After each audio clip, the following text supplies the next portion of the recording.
Allah Subhanahu wa ta'ala. Iman kepada takdir meliputi 4 hal. Pertama,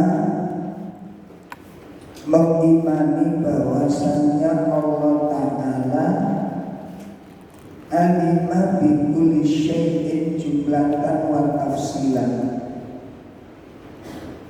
Ya, kita mengimani bahwa Allah Ta'ala mengetahui segala sesuatu, baik yang global maupun yang terperinci.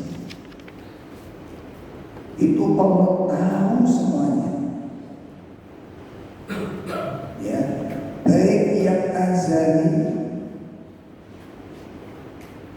yang sementara atau yang kekal, baik yang berhubungan dengan perbuatan Allah sendiri dan juga yang berhubungan dengan perbuatan hamba-hambanya. Itu yang pertama, meyakini, mengimani bahwa Allah mengetahui segala sesuatu, ya, baik secara global maupun secara terperinci, yang sementara maupun yang kekal, baik yang berhubungan dengan perbuatan Allah maupun perbuatan hamba-Nya. Semuanya tidak ada yang luput dari ilmunya Allah. Ini yang pertama. Sehingga kalau seseorang memahami poin pertama ini, tidak ada yang terlepas dari pengetahuan Allah, gak ada yang luput dari ilmunya Allah, itu nanti akan menghasilkan sifat muraqabah. Menghasilkan apa? Muraqabah. Muraqabah itu apa? Selalu merasa diawasi oleh Allah. Itu hasilnya nanti. Jadi menghasilkan jiwa, menghasilkan sebuah keyakinan bahwa dimanapun, kapanpun, siapapun, itu tidak akan pernah terlepas dari pandangan Allah dan ilmunya Allah. Sehingga kalau orang sudah meyakini hal demikian, ya, jadi kalau orang sudah meyakini perkara tersebut, itu akan membentuk sifat-sifat as-sidq. Sifat jujur itu menjadi wataknya. Ya, orang bisa nipu, orang bisa bohong, orang bisa gak jujur. Itu kemungkinan dia lupa, atau dia memang tidak tahu sama sekali bahwa kejujurannya itu gak ada manfaatnya sama sekali bagi dirinya. Seperti pembahas ini nanti membentuk sifat-sifat yang jujur. Coba kalau kita memahami tentang sifat Allah yang tadi malam sedikit kita nukil di kajian bagian siang. Allah punya sifat Al-Alim, Allah punya sifat Al-Basir, Allah punya sifat Al-Khabir. Saya tadi malam keliru Al-Halim, ya, Al-Khabir. Al-Alim artinya apa? Maha mengetahui. Al-Basir maha melihat. Al-Khabir maha wallahu a'lam. Al-Khabir apa? Maha teliti. Mau nipu jenengan, mau kok kali kau jenengan, apa yang tidak diketahui oleh Allah? Mau bikin data palsu,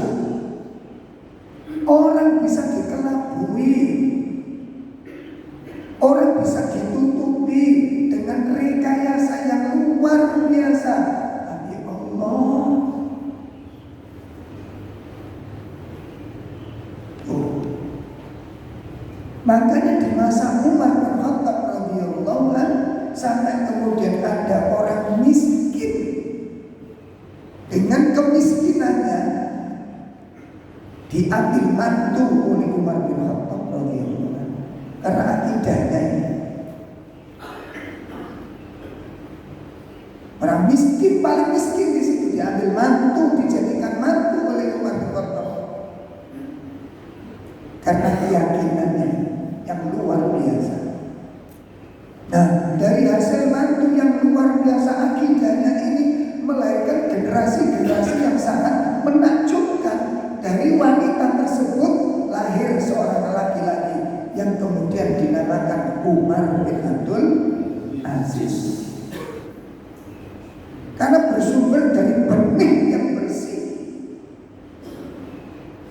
Nah, kalau misalkan di Jumat tekon di generasi api itu kan bohong menjadi kebiasaan, penipuan menjadi langganan. Terus punya kader-kader anak-anak yang baik, orang ketemu.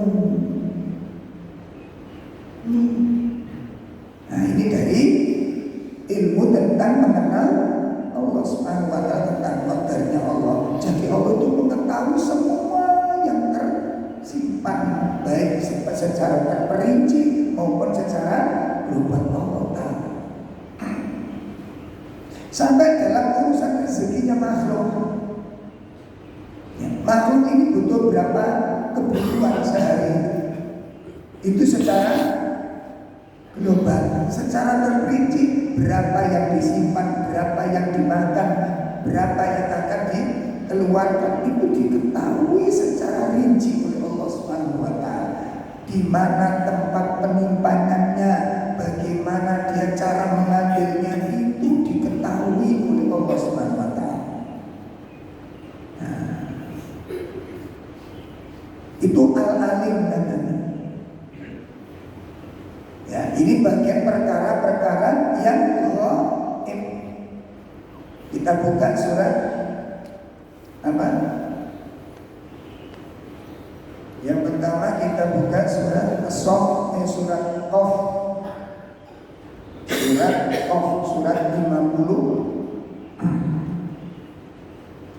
Surat 50 ayat 16. Wa laqad khalaqnal insana wa na'lamu ma tuwaswisu bihi nafsuhu wa nahnu aqrabu ilayhi min hablil warid.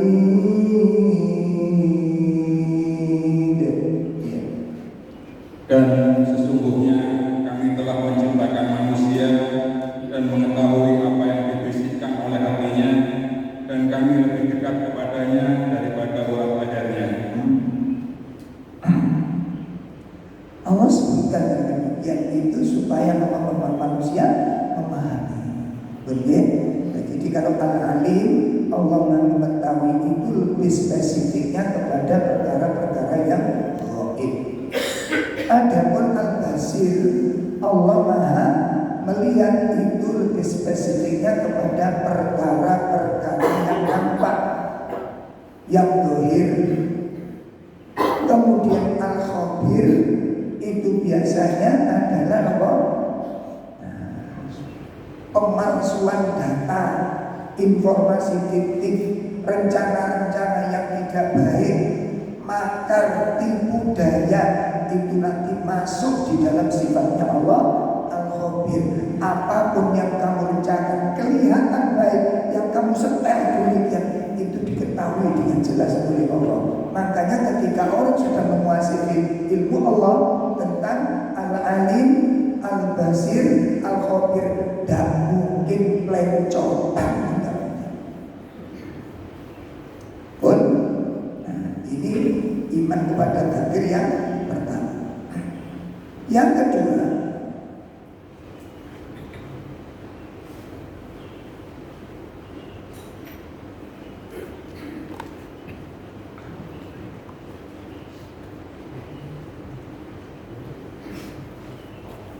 Iman kepada takdir adalah al-imanu bi annallaha, mengimani bahwasanya Allah Subhanahu wa taala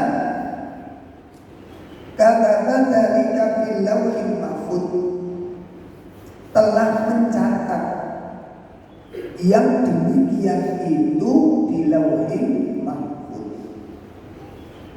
Semua persoalan mengimani bahwasanya Allah telah menulis segala sesuatu itu di lauhil mahfuz. Segala sesuatu.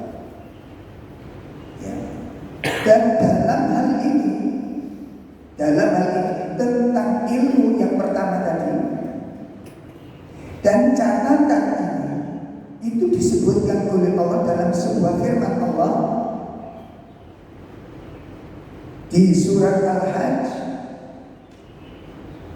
Di surat Al-Hajj dipun jelasaken kalian Allah di ilmunya Allah pada poin pertama tadi dan catatan pada poin yang kedua.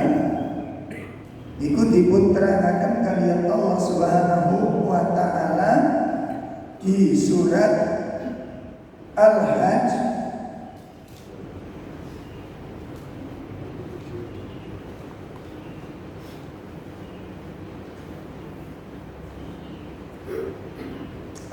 surat 57, surat 57 pada ayat 22 dan ayat 23. Ayat berapa? 22.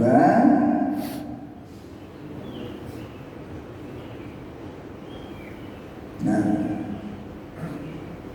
surat 57 ayat 22 sampai ayat 23. Allah Subhanahu wa ta'ala berfirman di sana, ma asaba min musibatin fil ardi wala fi anfusikum illa fi kitabin min qabli an nabra'aha inna dzalika 'ala Allahi yasir likai la ta'sau 'ala ma fatakum wa la tafrahu bima atakum wallahu la yuhibbu kulla mukhtalin fakhur.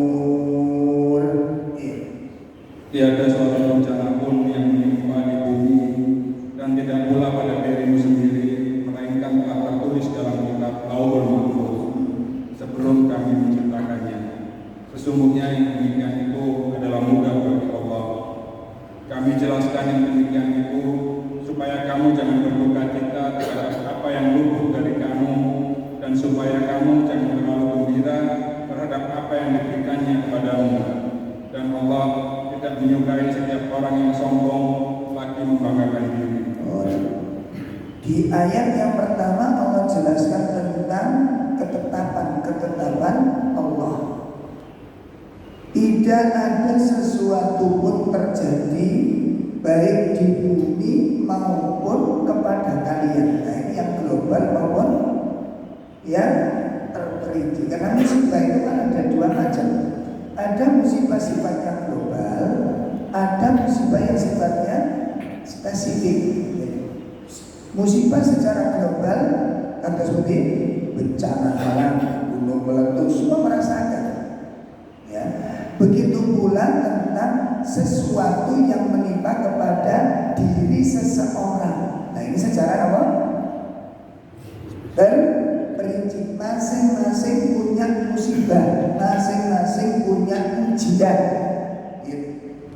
Yang tidak sama ujiannya itu diketahui oleh Allah Subhanahu wa taala. Semua peristiwa tersebut terjadi, semua perkara tersebut itu sudah diketahui oleh Allah dan sudah tercatat di Lauhul Mahfuz sebelum peristiwa ini terjadi. Ya, sebelum peristiwa itu ada. Hal itu disebutkan oleh Allah Subhanahu wa taala, disebutkan oleh Nabi sallallahu alaihi wasallam dalam sebuah hadis, kata Allahu maqatir al-khalaiq.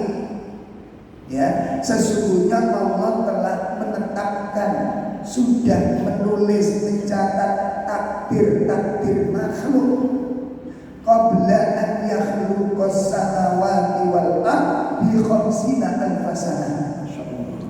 Sebelum Allah menciptakan langit dan bumi ini berapa? 50.000 tahun sebelum Allah menciptakan langit dan bumi ini. Allah sudah menetapkan catatannya, Allah sudah menetapkan bentuknya, Allah sudah menetapkan sifat-sifatnya. Sudah ditetapkan oleh Allah Subhanahu wa taala. Maka kembali kepada surah Al-Hadid ayat berapa tadi? 22 dan 3. Ayat berapa? 22 tadi. Ya, tidak ada satu pun terjadi di muka bumi secara global maupun yang menimpa kepada dirimu secara spesifik, itu semuanya sudah ada ketetapan dari Allah Ta'ala. Dan yang demikian itu terjadi bagi Allah itu sangat mudah. Gak ada yang sulit bagi Allah Ta'ala. Nah, oleh karena itulah, kalau orang sudah memahami satu poin ini itu menghasilkan kelapangan jiwa. Memahami apa? Menghasilkan karakter kelapangan jiwa, kecerdasan yang dalam, pemahaman tentang hakikat hidup. Jadi saya ngobrolin itu duduk pulang dari sampean. Namun nanti pada poin-poin belakang kita diberikan oleh Allah kemampuan serta kehendak, sehingga di situ nanti panjenengan dengan saya tetap disyariatkan untuk ikhtiar, tetap disyariatkan untuk usaha.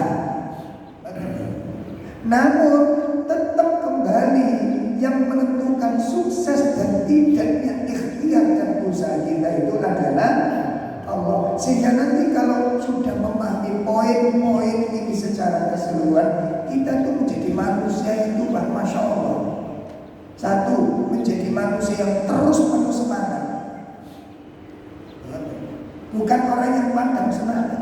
Masalah ini gagal sedikit, ruwet sedikit, repot sedikit, sulit sedikit, itu sudah ngambek, urip, mogok, putus asa. Itu bukan sifatnya orang-orang yang berilmu.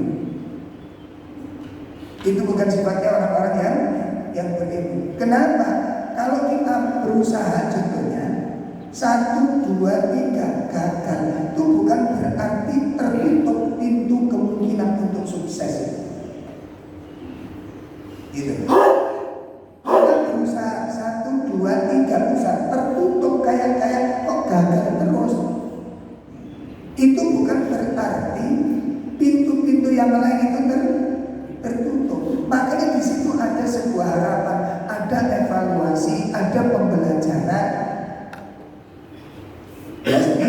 Yang kadang-kadang justru rezeki yang akan mengantarkan kita pada sesuatu yang besar itu justru dari hal-hal yang sering kita remehkan.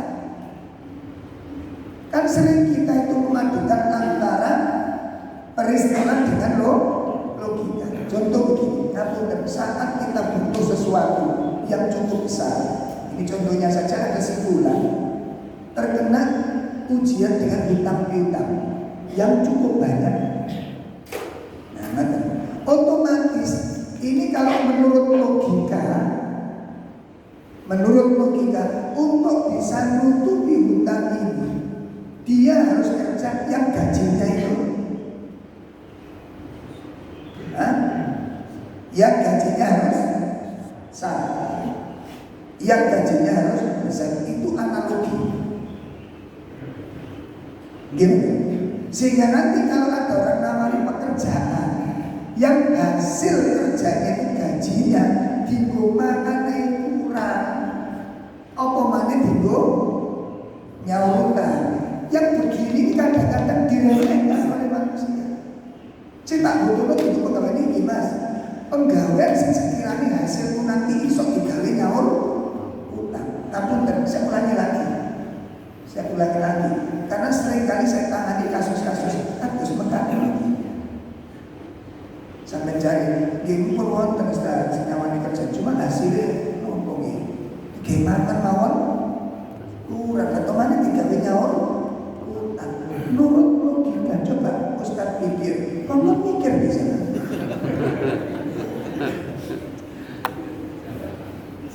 Ini aku gak ada pikiran mas. Ini aku gak ada pikiran. Coba sampai renungkan sunatullah. Kembali kepada sunat. Ono tak kok kayak kerja gaji langsung gede.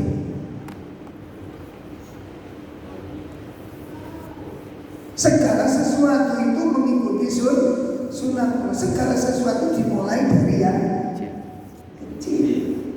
Segala sesuatu itu sunatullah. Adakah sesuatu yang menurut logika betul logis? Makanya kan perlu sambut matur. Nek jenengan kali itu melibatkan Allah atau tidak berinteraksi ikut cari-cari. Sakit timbul ini. Jangan terlalu melogikakan masalah. Orang untuk ini dalam keimanan dengan kepakaian. Yang dulu sudah saya sampaikan, ketika Nabiullah Ibrahim alaihissalam mendapat perintah dari Allah. Ya.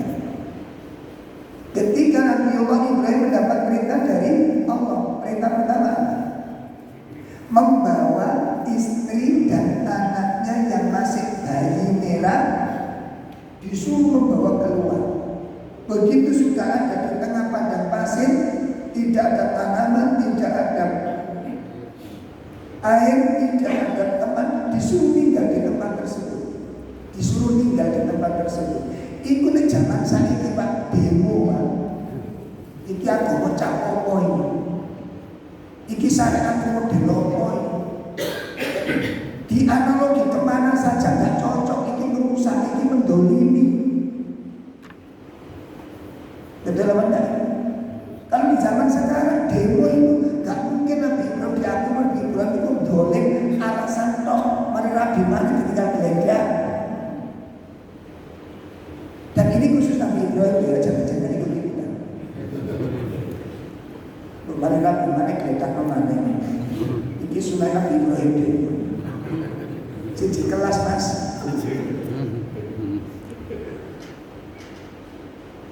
Dan Hajar pun bingung. Jadi kan langsung terima aja, enggak bingung.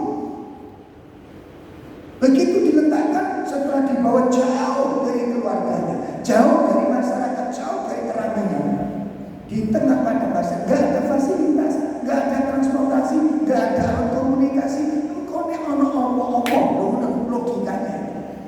Ditaruh sendirian. Makanya ketika Nabi Ibrahim akan pergi, ditanyakan oleh Hajar, ya Ibrahim, hal tatrukuni biwadi, ya, apakah engkau tinggalkan aku di lembah ini, bighairi syai'in, tanpa ada bekal apapun, wala unasib, dan tidak ada teman dan tetangga. Nabi Ibrahim tidak menoleh, berhenti namun tidak menoleh. Jalan lagi, dipanggil lagi oleh Hajar, ya Ibrahim, ditanyakan lagi, apa benar kau akan tinggalkan aku di sini sendirian tanpa bekal, tanpa teman, tanpa orang lain? Ini cara kasarannya. Nabi Ibrahim tidak berani noleh dan tidak berani jawab, diam. Kenapa? Itu beban. Aku butuh ngomong dengan Hajar. Coba bayangkan.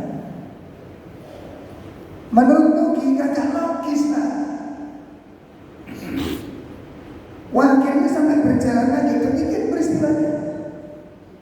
Dan Hajar semakin yakin hatinya. Ini yang luar biasa, orang muslim tidak pernah sujud terhadap syariat Allah. Begitu Nabi Hajar ingin Nabi Ibrahim ditanya, tetap tidak ada jawaban. Terakhir Hajar mengatakan, ya Ibrahim, Allahu amaraka bihadza. Pertanyaan beda. Apakah Allah yang menyuruh kami demikian? Kalau letakkan aku di sini tanpa bekal apapun, lalu kamu tinggalkan, apa itu kehendak Allah? Allah yang menyuruh kamu demikian. Baru setelah Hajar bertanya demikian, Ibrahim berhenti dan kemudian menoleh dan menjawab, na'am ya Hajar, Allah amaroni bihadza. Allah yang menyuruh saya demikian. Maka itu bingung aku jawab apa? Saya coba kira-kira mengambil sampai kelakon ini. Perintah ya perintah mas, tapi ini loh. Itu kita, karena kita itu menempatkan diri sebagai orang yang cerdas. Allah itu punya rencana besar di sana itu. Makanya kalau itu jadi logika. Syariat Allah itu tidak mungkin salah. Allah itu alimun, Allah itu hakimun. Paham gak dengan sifat Allah al-alim ini? Allah itu mengetahui apa yang akan diperintahkan, efeknya apa itu Allah tahu. Kita dikasih batok cilik ini, apa batok cilik? Pikiran segini ini mau melihat syariat luasnya syariat. Hakim dan Allah itu maha bijaksana, gak mungkin dolim Allah. Dan efeknya kita lihat sekarang. Nah itu. Begitu Hajar dijawab oleh Ibrahim, na'am ya Hajar, Allahu amaroni bihadza. Sambil menangis berat, sopo sih gak apa. Saya coba dengan mencintai istri, mencintai anak, sudah digadang-gadang berpuluh-puluh tahun, tidak dikaruniai anak, begitu dikaruniai anak disuruh pisah. Ditambah lagi bukan cuma bisa ditinggal di tempat yang luar biasa. Ini kan tanggung jawab. Nanti kalau ada sesuatu, kemana dia harus menghubungi? Siapa yang dimintai tolong? Ini logika berkecamuk di sini. Tapi Hajar tidak, lain dengan pikiran Hajar. Kenapa? Dia paham tentang Allah. Dia kenal dengan Allah. Maka begitu dijawab oleh Ibrahim, na'am Allahu amaroni bihadza ya Hajar. Allah yang menyuruh saya demikian dengan beban yang begitu berat. Apa kata Hajar? Begitu dijawab Allah, itu memang perintah Allah. Hajar langsung menjawab, idan, kalau memang demikian, wallahi, demi Allah, la udayyi'unallah, Allah tidak akan menyanyiakan saya di tempat ini. Tak mungkin Allah menyanyiakan saya di tempat ini. Dan kita lihat di sana apa yang terjadi di tempat yang dulu sunyi, di tempat yang dulu sepi, di tempat yang dulu dikenal tempat ini tempat yang mati. Kita lihat hari ini, tidak ada hari kecuali di situ tegak orang yang taat kepada Allah Subhanahu wa taala. Dan semua kaum muslimin yang menyatakan mengikuti Nabi Ibrahim wajib mengalami kesengsaraan Hajar.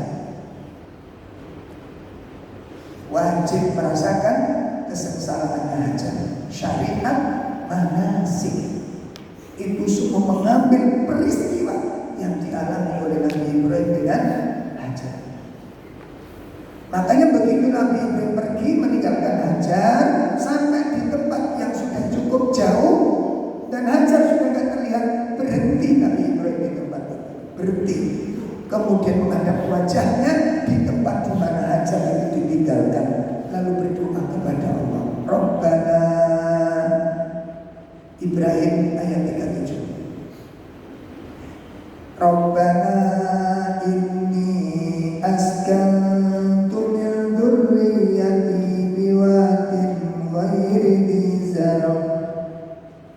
biwadin ghairi dhi zar'in inda baitikal muharram Rabbana liyuqimus shalah faj'al af'idatan minan nasi tahwi ilaihim warzuqhum minat thamarati la'allahum yashkurun. Ya Tuhan kami, sesungguhnya Engkau telah menempatkan sebagian keturunanku di lembah yang tidak mempunyai tanah-tanaman dekat rumah Engkau, Baitullah yang dihormati.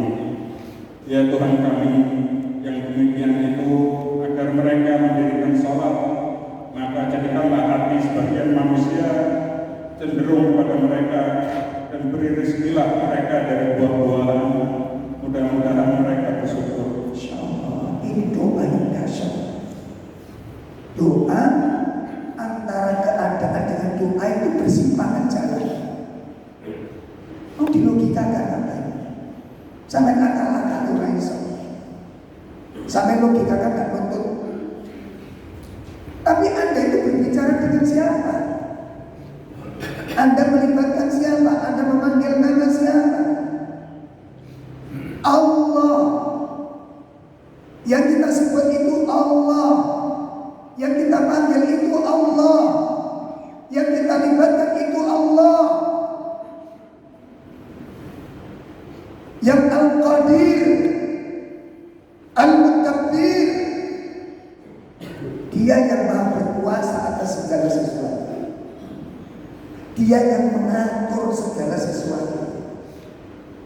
Ungkapan Nabi Ibrahim ini menunjukkan tentang adanya keadaan. Rabbana inni askantu min dzurriyyati biwadin ghairi dhi zar'. Ya Allah, aku tempatkan sebagian anakku di lembah yang tandus, di lembah yang kering, tidak ada air, tidak ada tanam-tanaman, dan memang tidak bisa ditanami. Namun walaupun demikian keadaannya, kondisi yang mungkin serba kurang ini, tempat ini indah baitikal muharram, berada di samping rumahmu yang dimuliakan. Walaupun tempat ini kondisinya demikian, tapi ini adalah tempat yang paling mulia di dekat rumahmu yang sangat agung. Nah, Rabbana, diulangi kalimat ya Allah, wahai Rabbku, ini aku lakukan ini untuk menguatkan tujuan. Ini aku lakukan, ini aku taati liyuqimus shalah. Perhatikan, liyuqimus shalah, agar mereka nanti menjadi orang-orang yang tekun di dalam menegakkan salat. Salah satu kesungguhan orang di dalam melaksanakan, menunaikan perintah-perintah Allah itu ketika kondisi agak berkurang. Makanya kalau bersama dengan fasilitas yang full, yang menurut logika kita kok bisa memudahkan segala sesuatu, jawabannya tidak.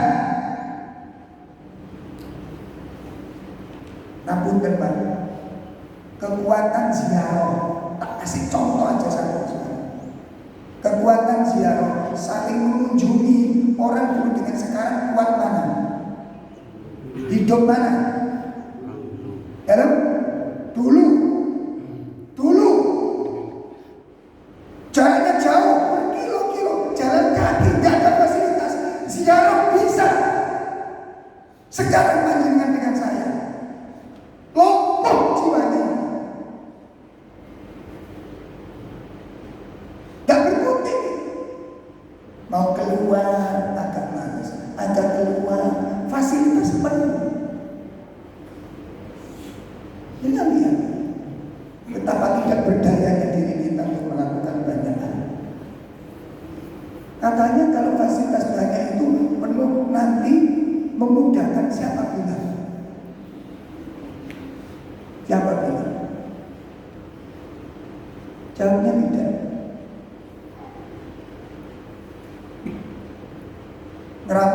dulu dengan sekarang fasilitasnya lebih lengkap mana? Siksa datang aja nih. Kenapa? Karena jiwa kita lumpuh, jiwa kita lemah, jiwanya orang-orang dulu kuat. Walaupun mungkin ilmu terbatas, tapi keyakinannya kepada Allah itu kuat. Itu yang kita punya ini. Sulit sedikit lemah, sengsara sedikit lemah, fasilitas yang cocok sedikit sabar. Itu kan yang muncul generasi-generasi yang full dengan fasilitas ini. Makanya Nabi mengatakan apa? Inna mimma akhwafa ma akhafu alaikum ma yuftahu min syarafid dunya wa zinatiha. Sesungguhnya di antara perkara yang aku takutkan menimpa kalian, bukan dilarang, tapi Nabi apa? Takut suatu masa yang akan menimpa kalian. Apa itu? Masa kayak apa itu? Apabila perhiasan-perhiasan dunia itu dibuka semua oleh Allah untuk kalian. Apa itu? Fasilitas itu mudah diraih. Kata Nabi, aku takut masa itu menimpa kalian. Takut kalau hidup ini full dengan fasilitas itu, aku takut yang menimpa kalian. Nabi merasa takut, tapi kita mengatakan itu kehidupan yang halo, itu kehidupan yang aku inginkan. Lalu kenapa Nabi mengatakan aku takut menimpa? Tidak dilarang, Pak, tidak dilarang. Ojo salah paham. Tolong ojo salah paham. Ini kok tidak diterang salah paham. Satu gak oleh. Fasilitas saya gak oleh. Kalau ngaji Jumat ini. Sampai ngomong itu sampai fitnah. Nabi tidak melarang, cuma Nabi merasa khawatir. Kenapa? Ada sesuatu mudarat di dalamnya itu. Uang itu biasa hidup di zona aman, dia tidak siap menghadapi musibah. Sementara hidup ini tidak pernah yang namanya lepas dari musibah. Tidak siap dia. Kenapa? Karena orang kalau sudah biasa hidup di zona aman, dia tergantung jiwanya kepada sesuatu yang menjadikan dia aman. Coba tadi malam listrik mati 2 jam. Coba misalnya tadi malam listrik mati 2 jam. Apa yang Anda komentari? Sambat. Pagi ini menderita. Oh, tadi malam mas, besok 12 panas. Masa semalam ya turun titik-titik.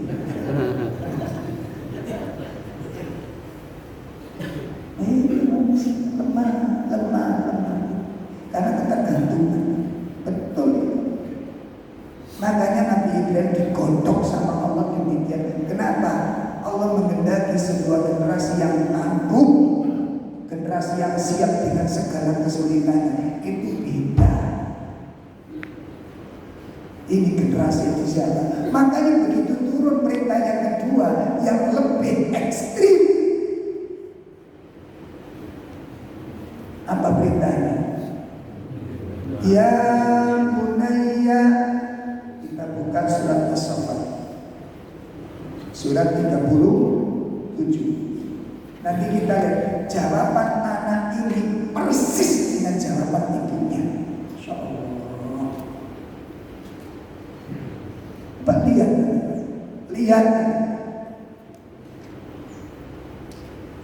Ya, kita lihat surat As-Saffat, surat 37. Ya, ayat 100 sampai ayat 102. A'udzu billahi minasy syaithanir rajim. Rabbi habli minas shalihin.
"Hai anakku, sesungguhnya aku melihat dalam mimpi bahwa aku menyembelihmu. Maka pikirkanlah apa pendapatmu." Ia menjawab, "Hai bapakku, kerjakanlah apa yang diperintahkan kepadamu. Insya Allah kamu akan mendapat itu termasuk orang-orang yang sabar." Lihat jawabannya. Lihat jawabannya. Persoalannya itu apakah Ismail itu mendadak spontan seperti ini tanpa ada proses. Ini yang kadang-kadang kita sebagai orang tua itu salah di dalam rumah anak. Dengan alasan mencintai anak, dengan alasan sayang anak, lalu kita bentuk anak-anak kita itu lemah. Jiwanya bergantung kepada materi. Keimanan yang dimiliki rapuh, dipenuhi ketakutan, dipenuhi kekhawatiran. Kita lihat bagaimana Nabi Ibrahim mendidik anaknya. Itu proses, Pak. Diawali dengan dibawa hijrah keluar dari rumah, di tempat yang luar biasa. Makanya tadi disebutkan, Rabbana inni askantu min dzurriyyati biwadin ghairi dzi zar'in. Ya Allah, aku tempatkan keluargaku ini di lembah yang tandus, gak ada fasilitas, namun rumah ini dekat dengan rumahmu yang dimuliakan. Ini aku lakukan supaya apa? Mereka mampu menegakkan perintah yang namanya sholat. Penghalangnya tidak ada.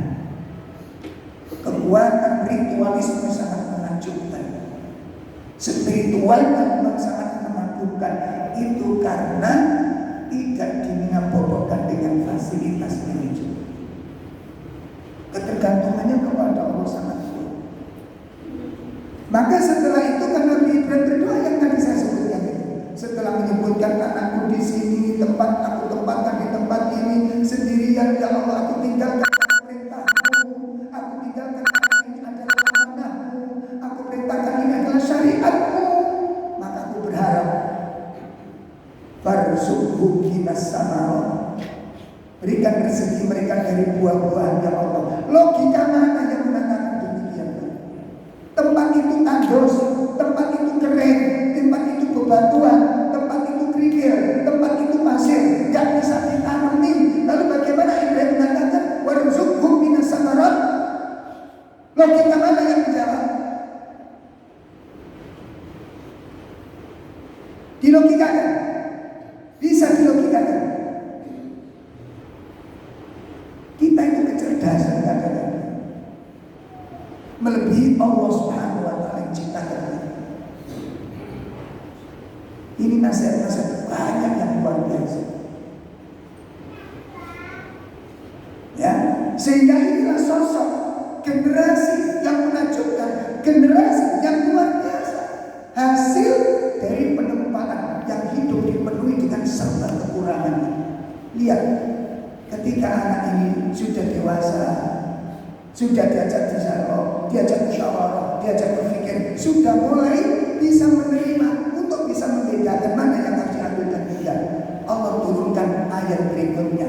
Bertubi-tubi Allah perintahkan perintah yang sangat berat kepada Ibrahim dan keluarganya. Dia mengatakan, Rabbi habli minas. Ternyata untuk menjadi anak soleh, gimana prosesnya? Satu, hadir sosok seorang ayah yang demikian hebat menegakkan syariat Allah. Begitu diperintahkan jalankan tanpa ada keraguan. Dua, di sana ada seorang wanita hebat. Begitu dijawab, ya Ibrahim, apa Allah yang nyuruhmu? Ya Allah, ini baik, kalau begitu tinggalkan. Allah gak akan menyanyiakan aku di tempat ini. Allah akan mengurusiku, Allah akan mencukupiku, Allah akan menjagaku. Padahal Hajar itu seorang diri. Apa enggak ada kecemasan? Sehingga lahir ketika seorang anak ini sudah mulai dewasa, Nabi Ibrahim dapat perintah yang luar biasa, yang tidak pernah ada perintah lagi setelahnya yang serupa dengan perintah ini. Apa Nabi Ibrahim tak mencintai Ismail? Sangat mencintai. Lalu kenapa dikorbankan?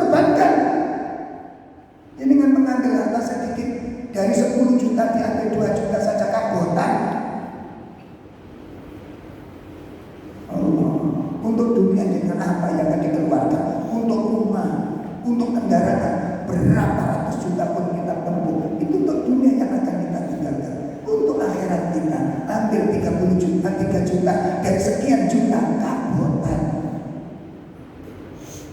Kita lihat apa yang dijawab oleh Ismail. Ya bunayya inni ara fil manam, sesungguhnya aku melihat di dalam mimpiku aku harus menyembelihmu. Apa jawabnya? Ya abatif al matuman ayah, kalau memang itu benar perintah Allah, laksanakan. Jangan ada keraguan, jangan ada kebingungan. Yakin itu perintah, laksanakan.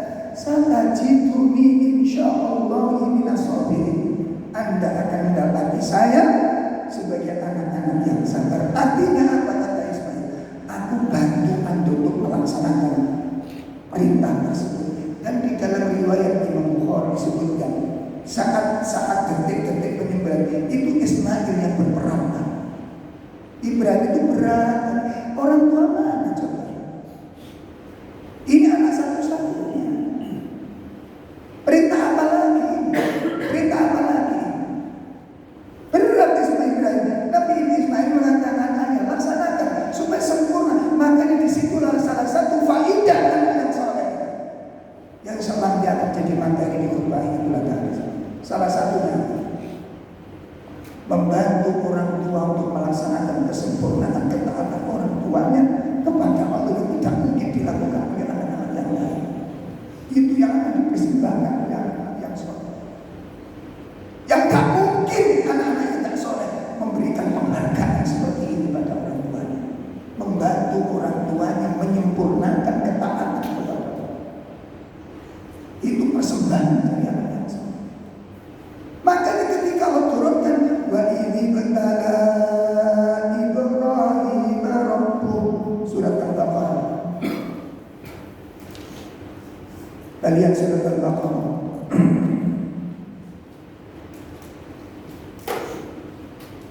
Pada ayat 124. Surat Al-Baqarah 120. Wa idzi batala Ibrahim rabbuhu bi kalimatin fa'atammahun qala inni ja'iluka lin-nasi imama qala wa min dzurriyyati qala la yanalu ahdi dzalimin. Dan mengapa ketika Ibrahim diuji Tuhannya dengan beberapa kalimat perintah dan larangan, lalu Ibrahim menunaikannya, Allah berfirman, sesungguhnya aku akan menjadikan imam bagi seluruh manusia. Ibrahim berkata, dan saya juga mohon juga, dan saya mohon juga dari keturunanku. Allah berfirman, janjiku ini tidak mengenai orang yang zalim. Yang terpikir kita ketika melihat sosok yang namanya Nabi Ibrahim menyempurnakan semua perintah Allah itu disempurnakan, itu bukan karena sosok Ibrahim semata. Allah perintahkan dia membawa istrinya dan anaknya menjauh dari rumahnya sendirian dengan kesengsaraan, tidak melibatkan siapapun. Itu karena Allah menolong Ibrahim dengan sosok yang namanya Hajar. Nabi Ibrahim sendiri gak bisa.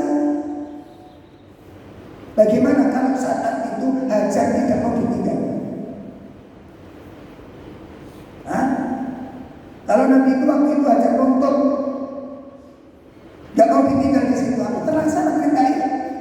Allah karuniakan kepadanya istri yang luar biasa. Perintah yang kedua yang tidak kalah ekstrimnya, proses detik-detik penyembelihan Ismail.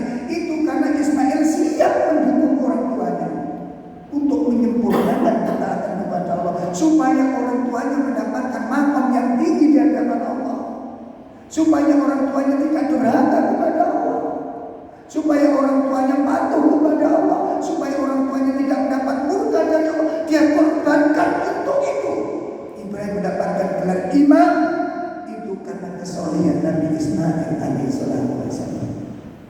Salah satu persembahan terbesar anak yang soleh adalah memposisikan orang tua menjadi orang yang mulia di hadapan Allah Ta'ala. Dan itu telah dilaksanakan oleh Nabi Ibrahim. Pertanyaannya, bagaimana dengan anak-anak kita yang hari ini kita hidup bersama kita? Mudah-mudahan ini bisa bermanfaat untuk kita semuanya. Renungan-renungan yang terkandung di dalamnya, dari memahami tentang takdir Allah yang kedua ini, bahwa tidak ada sesuatu yang terjadi kecuali dengan ketetapan Allah. Tidak ada sesuatu yang terjadi kecuali dengan ilmunya Allah. Syariat-syariatnya berupa perintah-perintah maupun larangan-larangannya itu berada di dalam ilmunya Allah dan di dalam kebijaksanaan Allah. Pelajaran yang sangat berharga ketika Allah perintahkan Nabi Ismail untuk disembelih. Pertanyaannya, adakah kulit Ismail yang tergores? Ada darahnya Ismail yang menetes? Allah menguji Ismail, Allah menguji Nabi Ibrahim dengan penyembelihan itu. Begitu akan ditunaikan, Allah selamatkan. Hikmah yang tersimpan Allah yang lebih tahu. Jangan melogikakan syariat dengan akal kita yang sangat terbatas ini. Semoga ini bermanfaat. Insya Allah nanti akan kita lanjutkan. Ada pembahasan mengimani takdir yang ketiga dan keempat pada pertemuan yang akan datang, insya Allah. Kurang lebih maaf yang sebesar-besarnya. Wa sallallahu ala nabiyina Muhammad subhanallahumma wa bihamdika asyhadu an la ilaha illa anta astaghfiruka wa atubu ilaik. Assalamualaikum warahmatullahi wabarakatuh.